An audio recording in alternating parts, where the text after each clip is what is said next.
in his rightful place on the throne.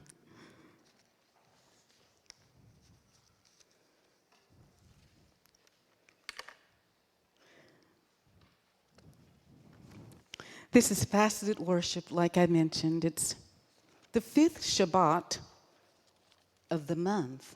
And it's usually 4 at the most, 5 times a year. And we focus on a different facet of this Godhead, to just draw nearer to him and gaze upon him so that we can understand more of him. And this one was a little difficult,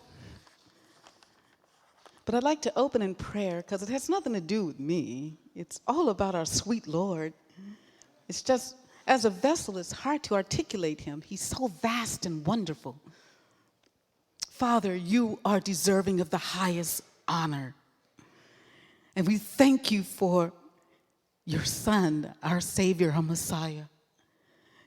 And we thank you for the Ruach HaKodesh, our dear Holy Spirit, for we see your heart, that you care for us with the incomprehensible love, that you go all out of the way to give your best so that we will have fellowship with you forever. We bless you, Lord. We bless your name. I pray, oh Father, that I can articulate your heart and that the people will see another facet of you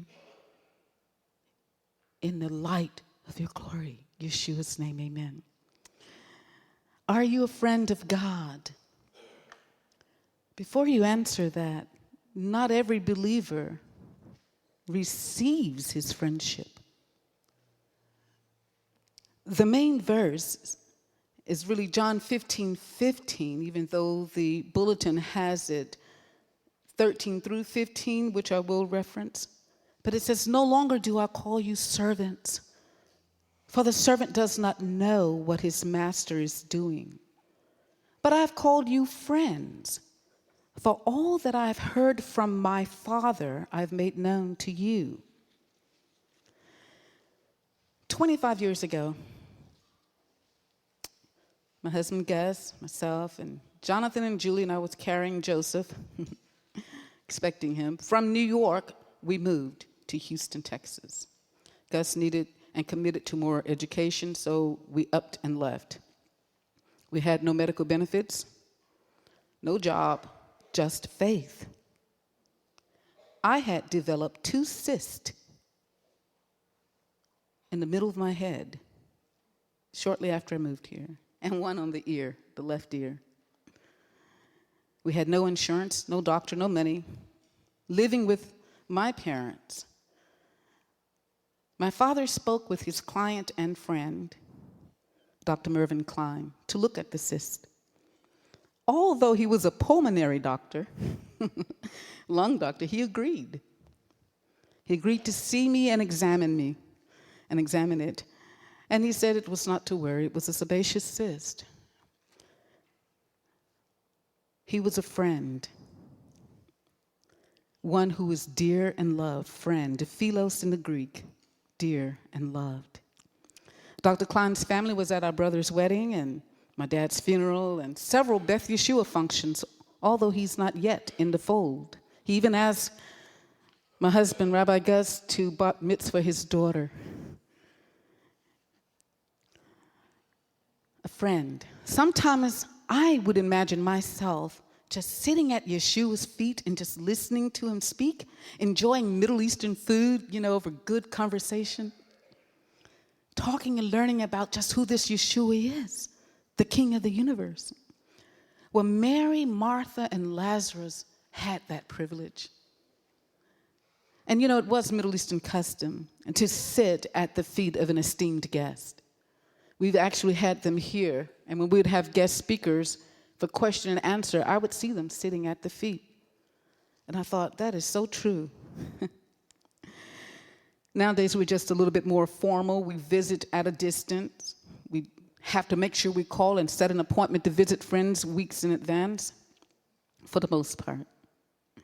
But their home in Bethany Mary and Martha and Lazarus had to have been Yeshua's most favorite place to visit. And they had to be very gracious because often his disciples would be with him and they'd have to feed a whole lot of people, a lot of men.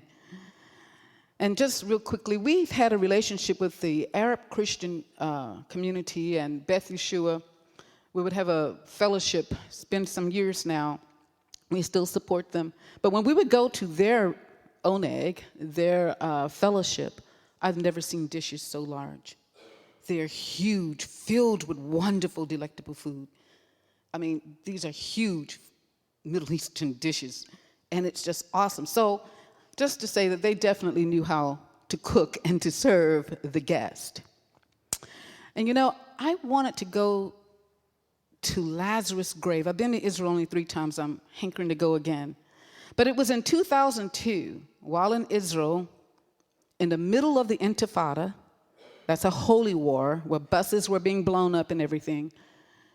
Rabbi Pratt, Gus's best friend, and Gus, Estella, and I went to Israel. We rented a car at only $14 a day because it was during the war. The rabbi may not remember this. You know, actually, my mother-in-law begged us not to go, and she says, I'll reimburse, I'll pay, don't go. But we go. I told you I would get you. Rabbi Pratt was driving. Stella and I were in the back. I don't know if you remember this, but I said, Rabbi, I really want to go to Bethany. You said something to the effect, no, that's too far. Next thing we know, we were headed toward Ramallah, the Palestinian territory, right where they were, you know, attacking Israel. And someone noticed the sign, this way to Ramallah. Rabbi, turn around. We call it Jim turn. He made a U-turn in the middle. It would have been a lot easier if you'd simply gone to Bethany. It was only... it was only 2 miles south of Jerusalem. Next time you go to Bethany. But what was it about Yeshua that attracted people from all walks of life? You know, he had publicans, and those are IRS auditors, prostitutes, Pharisees, rulers like Nicodemus, Joseph of Arimathea. They served on the Sanhedrin. Zacchaeus, rich and poor, women and children, he was popular. That's what it was. But he was also personable. He was approachable. He was the truth. He spoke hope to the hopeless. He was friendly. If you want to have friends, the proverb says, show yourself to be friendly, not obnoxious, but friendly. He spent time with people. He would go out of his way to help them. This is why I wanted to attempt to show a facet of Yeshua in a light that, I don't know, we don't most often hear.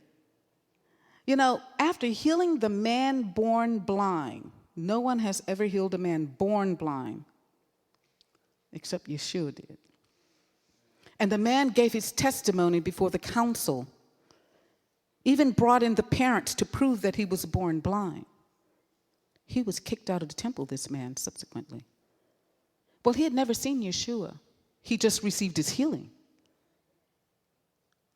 Yeshua specifically set out. We're not in Israel. Don't worry. No intifada here. That's not a bomb. Yeshua specifically sought this man out to reassure him. Then there was the woman caught in adultery. He didn't condemn her. He did the opposite of what we do. We condemn and then tell them, in order to have friends, to be a friend with me, you got to get out of this sin. No, he did the opposite. Go and sin no more. After he said, no man condemns you, and neither do I. He was very different. He ministered to Nicodemus, Joseph, rulers who later took care of his body after his death. But back to my favorite family, Mary and Martha. He shared deep things with Mary. How do I know? Mary actually listened to her Lord. She knew to anoint him before the Passover. She knew that he was to die. He had already told his Talmudim, his disciples, many times. They just couldn't grasp it. It didn't matter the ridicule that she was to receive from the disciples and others. She obeyed what the Spirit was saying. Yeshua said, if you have ears to hear, hear what the Spirit is saying. And one commentary said that Mary knew of his impending death more so than his disciples. Why? All that they could see of her worship was that it was a waste. It made me cry when I read that by McGee. She knew who Yeshua was.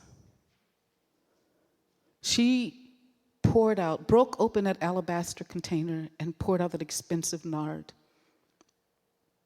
twice, 6 days before and 2 days before,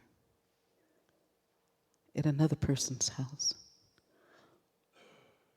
Why do you think Yeshua chose to stay at their house the last week of his life on the earth in his human body? Why? He stayed in a house of love amongst friends, as opposed to a place of hatred in Jerusalem. There's another Mary, Mary of Magdala, out of whom 7 demons were cast out. This is another thing about our Yeshua. He's always seeking people out, but it's just his character, his love. So Yeshua knew that this Mary, there were at least 4 Marys, Miriams in the Bible. Mary would be at his grave to anoint his body. That was the Middle Eastern custom, to anoint the body even after death. So he knew, but he waited there for her at the gravesite to reveal himself alive. Now, do you see this Yeshua?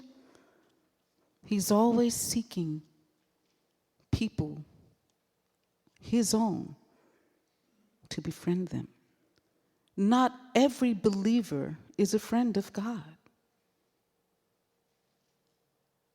You have the opportunity to be, but it's like Facebook. Will you be my friend?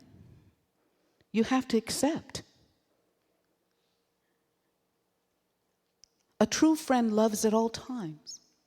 He will never leave us nor forsake us. This the words for Yeshua. He knows everything about us, the number of hairs on our head. He knows that there are difficult times ahead for us. He has us on his mind. We even just sang that song. And that's right out of Psalm 8 and 4. What is man that you, Lord, are mindful of him? Why are we so valuable to the Lord? Because we are created in his image. I want you to think about that. You have children. They are procreated in your image. Are they valuable to you? Will you lay your life down for your child?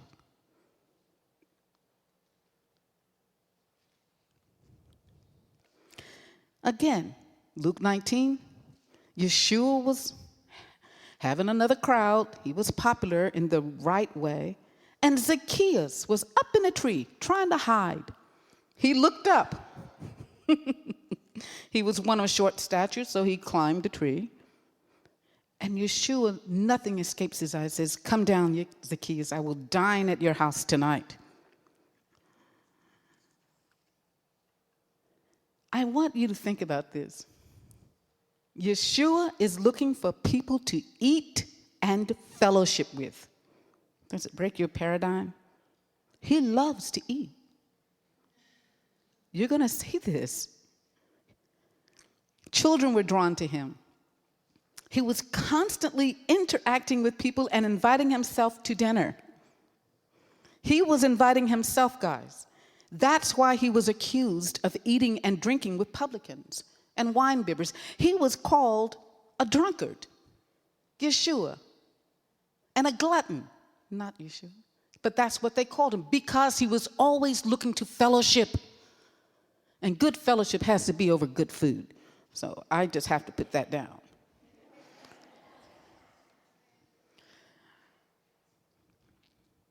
Yeshua drew all people of all walks of life to him. He's the light in a dark place. The light of the world can attract and expose. People can be drawn to it and become his friend, or be repulsed by Yeshua, choosing to hide their sin. The difference with Yeshua, he didn't care what people thought, was that he was secure. He knew who he was and is.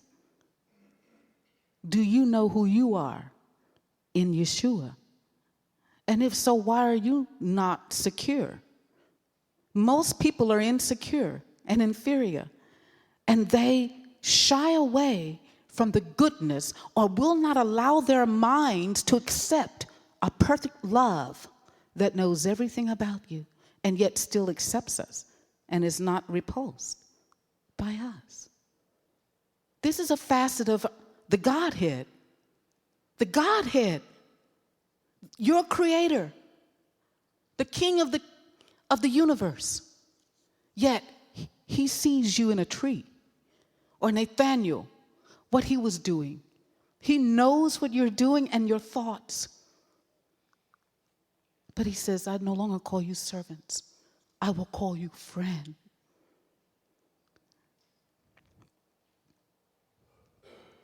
I said before, Yeshua is seeking a friendship with you. If you truly trust Yeshua as your sin bearer, he is seeking a friendship with you. But are you willing to be his friend? Not every believer is automatically his friend. Not every believer is automatically his friend. You know, it's just another way of saying, draw closer to Yeshua. Learn of him. He says, learn of me. Come closer to me. I won't bite. I will love you. I will be with you through the hard times. But trust on both sides are most important. You must pursue each other and get to know the sincerity of Yeshua's heart. And I'll give you some examples. It's, like Enoch and Noah, Abraham, Moses, David, Jonathan, Peter, James and John, and the Marys. We do not need to be perfect, just faithful. Now, I would like for you to notice that this is not a legal friendship based on law. For we do not expect this with our family. Like, if you burn my dinner, I will leave you. No, and some were. Some, well, we won't go there, but they were looking for excuses to get out of their marriage. No greater love has no one than this, that one lays down his life for his friend, and he has given his life for us. And he says, you are my friends if you do what I command you. His commands are kind. They are for our good. Jonathan, the son of Saul, told David to run if the arrow is shot beyond a distance. He gave that command to save the life of David, his friend, from his insanely jealous father, King Saul. David was really a servant to Jonathan because Prince Jonathan was in line to succeed his father as king. Just like Yeshua, he's the King of Kings, befriending us as servants, but now calls us friend. He gives us instructions for our good. Now back to that eating issue, that good food. How do we eat in fellowship with Yeshua? Communion. Do it as often. You're taking of his body. You're doing it in remembrance of him. You're taking of his blood. You can take it more than once a day. It's not a ritual. It's thinking of Yeshua and thanking him, fellowshipping with him.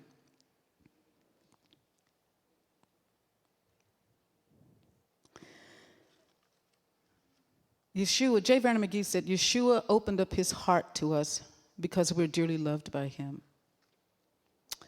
That is so incredible. We can't even fathom the Most High King loving us. Now, here are some examples of being a friend of God.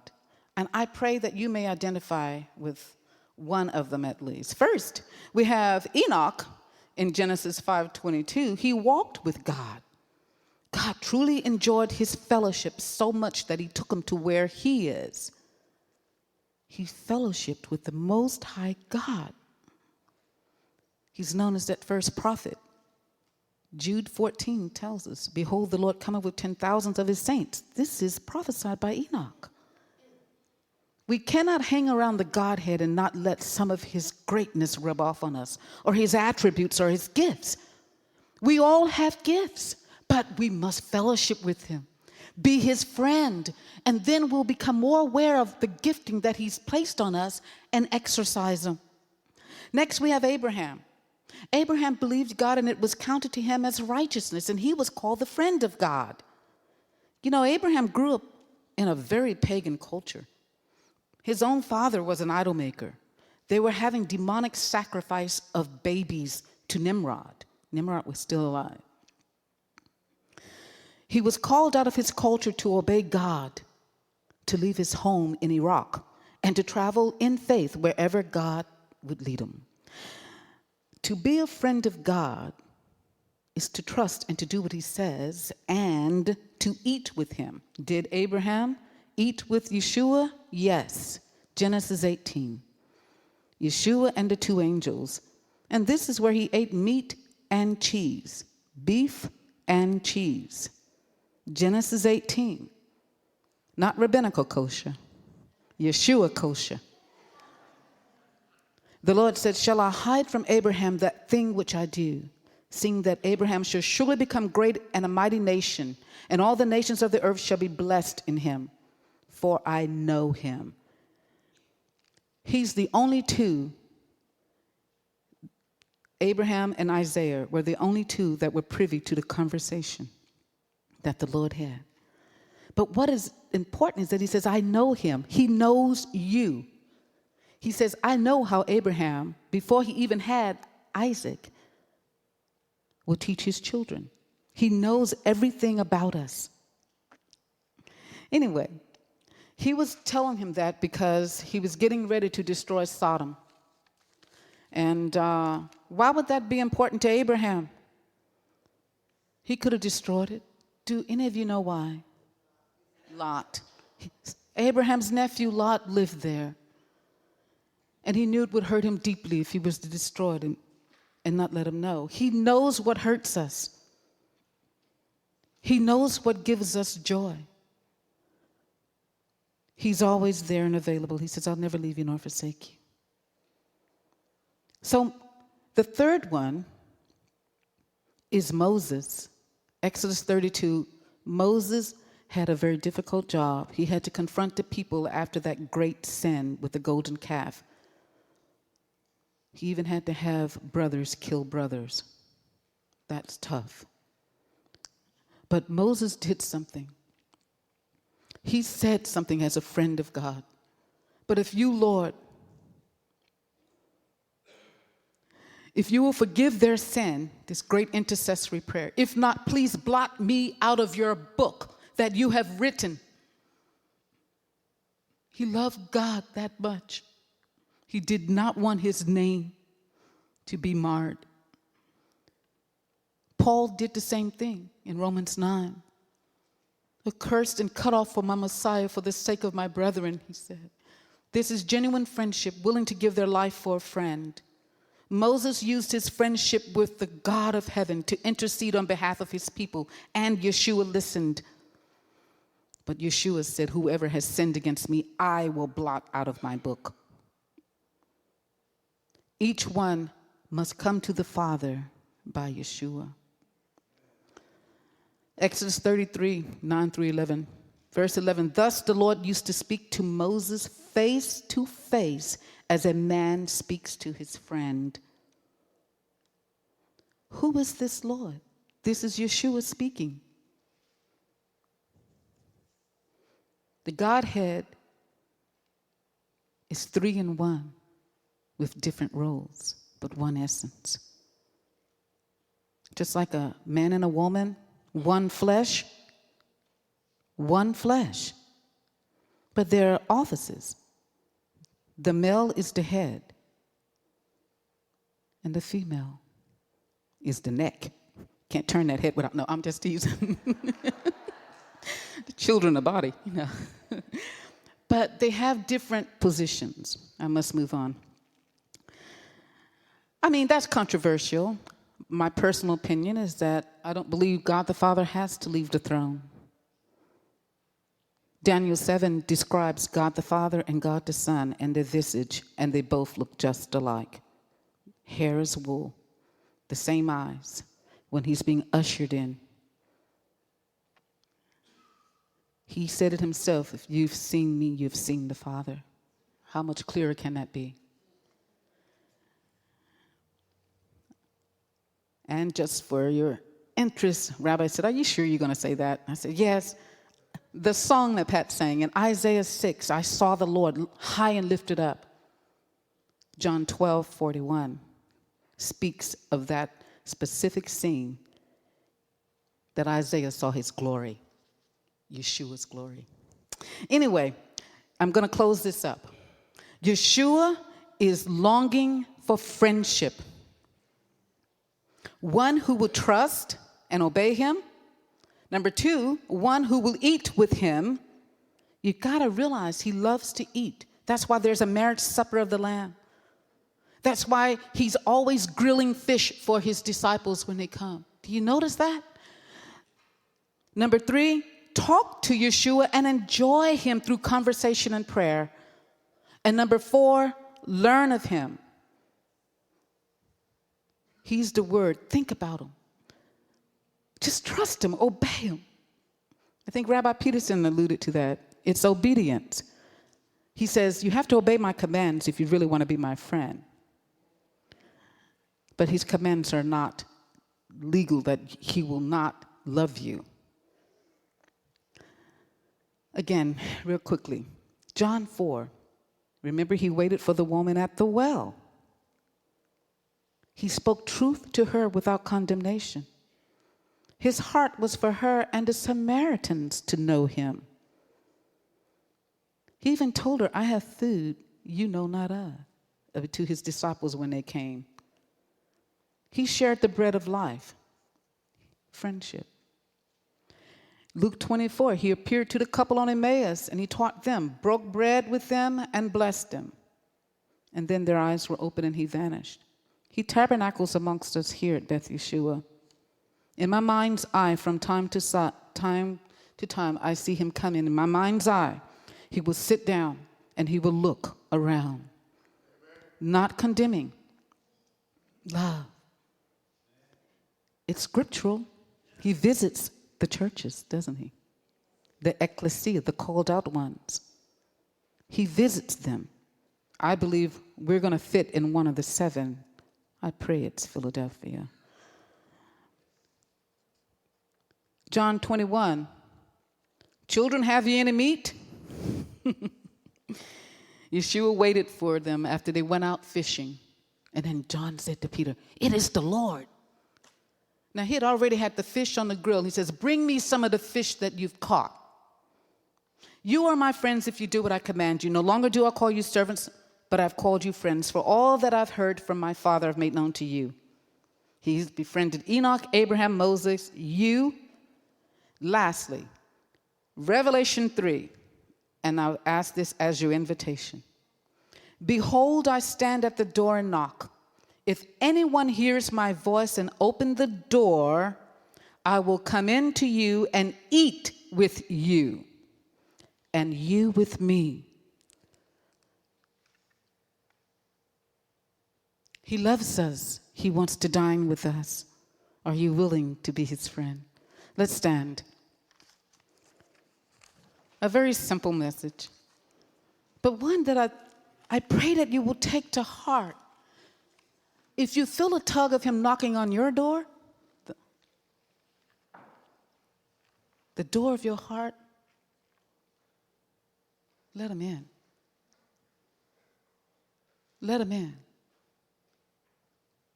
We don't want him to say, I will no longer eat or drink with you until, like in Matthew 23, 37 through 39. No, he's waiting right now to eat and dine with you.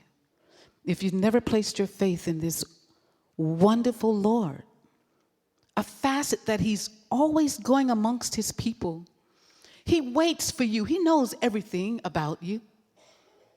He'll sit and wait like he did for that woman at the well when he had no dealings with the Samaritans. He'll wait for Mary, who had 7 demons cast out of her, and he didn't condemn. He'll wait for the one that used to be the adulteress. He will wait. But there will come a time when he will get up and go somewhere else. He says, I knock at the door. Behold, today is the day of salvation. No one knows what tomorrow may bring. But it's not a time of fear, but a time of trust. Just trust him. Come up. We have prayer partners prepared to pray with you. It is so simple to place your faith in this Yeshua.